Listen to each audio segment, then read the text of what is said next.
రాష్ట్రంలో మాజీ ఎమ్మెల్యేలకు సంబంధించి పెన్షన్ మరియు ఇతరత్ర సౌకర్యాలను పెంచాలంటూ AP ex MLAs association vice president Digupati Rajagopal కోరుతున్నారు. ప్రస్తుతం ఇదే విషయంపై మనతో మాట్లాడడానికి రాజగోపాల్ ఉన్నారు.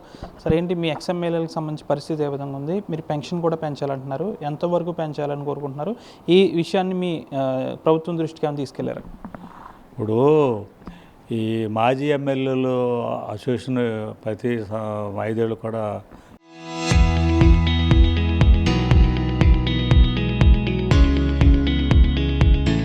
ఎన్నిక జరుగుతూ ఉంటుంది.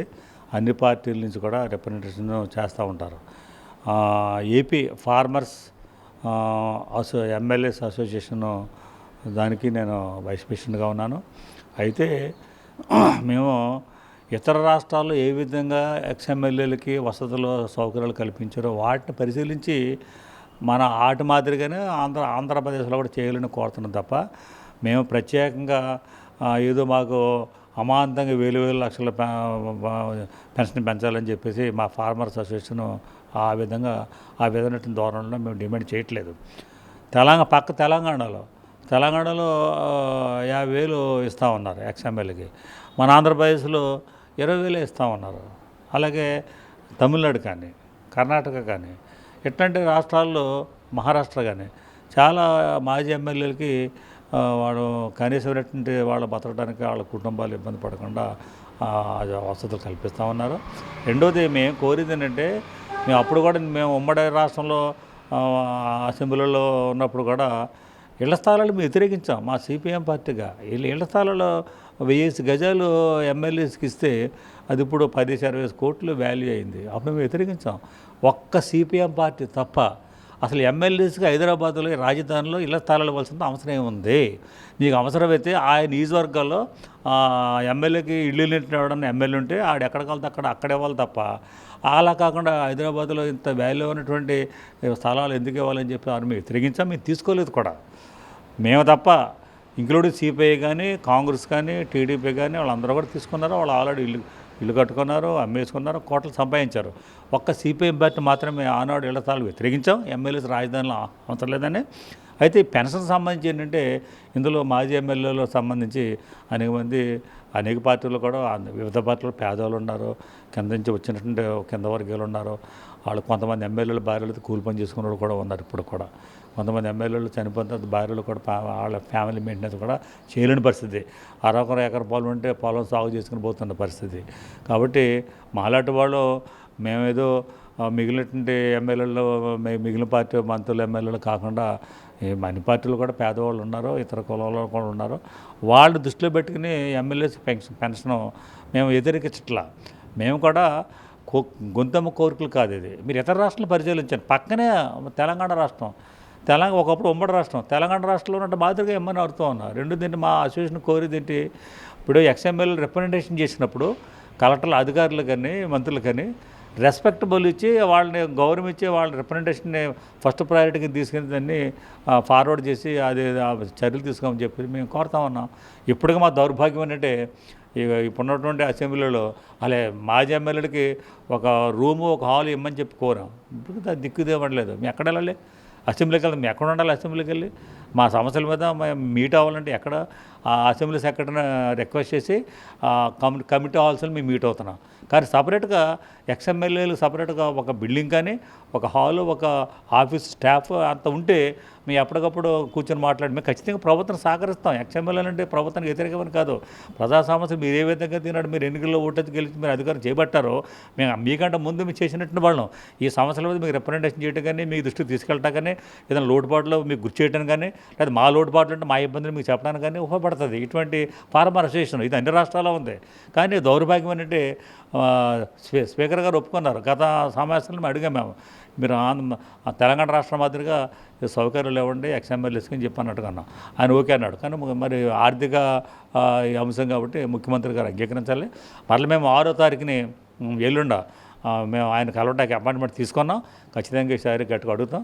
మేము ఇది గొంతెమ్మ కోరికలు కదా, మినిమం వ్యవహారం ఉంది. రెండోది ఏంటంటే, మన తెలంగాణ మాదిరిగానే కనీసం ఆ సౌకర్యాలు కల్పించాలని చెప్పి మేము కోరుతా ఉన్నాం. రెండోది ఈ ఓపెనింగ్లు కానీ, లేకపోతే అధికారులు ఆఫీసులకు వెళ్ళేటప్పుడు మాకు ఎక్స్ఎమ్మెల్యే వెళ్ళినప్పుడు ఎమ్మెల్యేకి ఏ విధంగా అయితే రెస్పెక్ట్ ఇచ్చి ఫస్ట్ పిలిచి ఈ సమస్యలు ఇండేసి పంపిస్తారో ఆ విధమైనటువంటి అది జీవో రావాలి, జీవో రావాలి, చట్టమనే చేయాలి. ఇప్పుడు ప్రతి ఒక్కడు ఎక్స్ఎమ్మెల్యే అవుతాడు. 34-40 ఏళ్ళు ముఖ్యమంత్రి ఎమ్మెల్యే ఎవరు ఉండరు కదా. ఇప్పుడు ఎమ్మెల్యే ఉన్నవాళ్ళు, మంత్రులు ఉన్నవాళ్ళు వాళ్ళ మన రేపు మాజీలు అవుతారు. కాబట్టి ఇది ఫార్మర్ ఎమ్మెల్యే అసోసియేషన్ అటువంటిది స్టాండర్డ్ ఇది. కానీ మంత్రుల ఎమ్మెల్యేల పాత స్టాండర్డ్ కాదు. అది ఆ పదభద్రత వాళ్ళు వీళ్ళు మళ్ళీ మామూలు అయిపోతారు. కాబట్టి ఇది పర్మనెంట్గా అవసరంతో జీవోగాను చట్టం కానీ చేసి ఎక్స్ఎమ్మెల్యేలు ఎక్కడైతే ఉన్నారో వాళ్ళు రిప్రజెంట్ చేసినప్పుడు కానీ అధికారులకి మంత్రుల దగ్గరికి వెళ్ళేటప్పుడు కానీ మా వాళ్ళు అయితే మా అసోసియేషన్ అయితే కార్యక్రమాలు మనం పిలవమంటున్నారు. ఇది అఫీషియల్గా జరుగుతున్నట్టు ఆ నియోజకవర్గాల కార్యక్రమాలు ఎక్స్ఎమ్మెల్యే కూడా పిలవమంటున్నారు. ఏమవుతుంది దానివల్ల కొన్ని ఇబ్బందులు కూడా ఉన్నాయి. ఇప్పుడు ఎక్స్ఎమ్మెల్యేకి వ్యతిరేక పార్టీ అధికారం పెట్టారనుకోండి, అక్కడ సమస్యలు పక్కన పెట్టి ఇద్దరు విమర్శించి కూడా సరిపోద్ది. దానికంటే రిప్రజెంటేషన్ చేసినప్పుడు వాళ్ళకు గౌరవం ఇచ్చి ఆ సమస్యలని వెంటనే ఇమీడియట్గా దాని తక్షణ సమస్య పరిష్కారం చేస్తే దాని విలువ ఉంటుంది. అది మేము కల్పించమంటున్నాం. రెండోది ఇతర రాష్ట్రాల్లో అయితే ట్రైన్ సౌకర్యం ఉంది, బస్సు సౌకర్యం ఉంది. బస్సు ఆల్రెడీ ఎక్స్ఎమ్మెల్యే బస్సుకి వెళ్ళొచ్చు, దానికి ఇబ్బంది ఏం కాదు, దానికి ప్రాబ్లం ఏం కాదు. కానీ మరి మేము అప్పుడు కూపన్స్ వ్యతిరేకించాం. అలాగే అసలు ఎక్స్ఎమ్మెల్యేస్కి గిఫ్ట్లు ఇచ్చేవారు, అవి మేము వ్యతిరేకించాం. ఎమ్మెల్యేస్ గిఫ్ట్లు ఇచ్చేవారు అసెంబ్లీలో, అవి వ్యతిరేకించాం. నేనేమంటానంటే మీరు గిఫ్ట్లతో మీరు ప్రసన్నం చేసుకున్న కంటే ఎమ్మెల్యేస్కి మీరు ఇచ్చుకుంటే మా అభ్యంతరం కాదు. కానీ ఎక్స్ఎమ్మెల్యేలు కనీస బాధ్యత అనేటువంటి వసతులు కల్పించకుండా అది ముఖ్యమంత్రి గారు చాలా సీరియస్గా స్పందించాలి.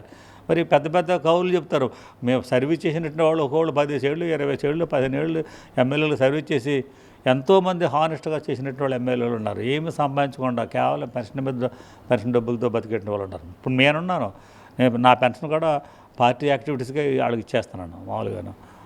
ఈ ఉంది చాలామంది ఎమ్మెల్యేలు, కొంతమంది ఒక డబ్బులు ఉన్నట్టు వాళ్ళు ఉన్నారు, వాళ్ళకి అవసరం ఉండకపోవచ్చు. నిన్న అంగరామారావు గారు కూడా అడిగారు, ఏమంటే మీ ముఖ్యమంత్రి గారే అది తేల్చట్లేదు, ఇక్కడ మహిళా సంఘ బిల్డింగ్ ఓపెనింగ్ వస్తే ఆయన అడిగాడు, మీరు ఎల్లుండి వెళ్తున్నాం రెండని చెప్పినట్టు కన్నాము. అంచేత ఖచ్చితంగా ఏంటంటే మాకు అసెంబ్లీలో మాజీ శాసనసభ్యులకి ఈ అసోసియేషన్కి ఒక హాల్ కానీ ఒక రూమ్ ఇవ్వాలి. స్టాఫ్ను టైపిస్ట్ కూడా వాళ్ళు మాకు ఇస్తే మేము అక్కడికి నెలకోసారో 2 నెలలకోసారి సమావేశం వేసుకుని మంత్రులు రిప్రజెంటేషన్ చేయడానికి, ముఖ్యమంత్రిని కలవడానికి, స్పీకర్ని కలవడానికి అవకాశం ఉంటుందని మేము కోరుతా ఉన్నాం. ఎల్లుండి మేము అందరం వెళ్తా ఉన్నాం. మా బాడీ అంతా వెళ్తుంది, ఎగ్జిక్యూటివ్ బాడీ.